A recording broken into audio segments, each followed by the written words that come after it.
Rune Factory 2 is so cool. Honestly, you even get to play as your own kid. Morning.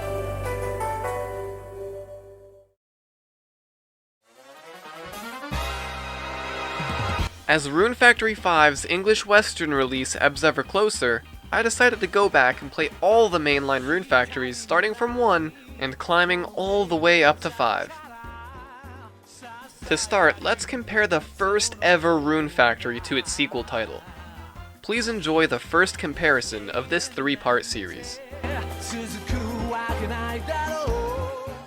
The first difference I was introduced to in Rune Factory 2 that was different from 1 was obviously the intro movie. The opening movie art style looks to be very similar in both titles. These games aren't so different visually. The gameplay is fairly similar, but the controls are improved in Rune Factory 2. For example, to run in Rune Factory 1, you had to hold the R shoulder button on the DS. This caused many R buttons to begin failing and alternatively break. In 2, it was changed to a toggle, which felt much better. Selecting tools and items that have been put away in your backpack also feels more convenient. I found it funny that the town in Rune Factory 1 looks very similar to the town in Rune Factory 2. Almost identical. The economy is different from Rune Factory 1, as selling materials that are mined don't sell for better than crops, but rather selling seeds of the crops you grow sell for better than both crops and materials. The biggest difference that Rune Factory 2 has from Rune Factory 1 is that 2 really opens up in the second generation. In the first generation, you can't upgrade your house or tools. You can't even cook or craft.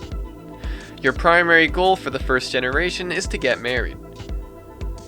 Once married, second generation starts, and now you can craft and cook, buy more storage, and the dungeons explored in Gen 1 expand, additionally adding more variety of monsters. After completing both games, I can say both are great. Not blinded by nostalgia, I would say I would put 1 and 2 in the same bracket. I was quite surprised when playing 2 though. I've never played a Harvest Moon or Harvest Moon clone that allows you to play as 2 generations. Honestly, I think it's a great idea, and I wish more game companies had that kind of creativity.